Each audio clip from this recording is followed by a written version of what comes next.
దోపిడీ వ్యవస్థను అరికట్టేందుకు పోరాడాలి అని సిద్ధంగా ఉండాలని అరుణోదయ సాంస్కృతిక సమైక్య జాతీయ చైర్పర్సన్ విమలక్క అన్నారు.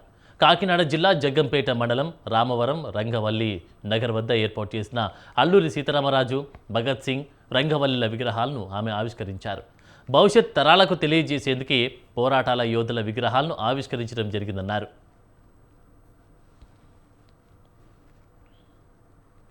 ఈరోజు comrade Alluri Sitaramaraju, comrade Shaheed Bhagat Singh, comrade రంగవల్లక్క ఈ ముగ్గురి విగ్రహావిష్కరణలు చేసుకున్నాము. అల్లూరి సీతారామరాజు మన్యం వీరుడిగా మనమంతా పిలుచుకుంటాం.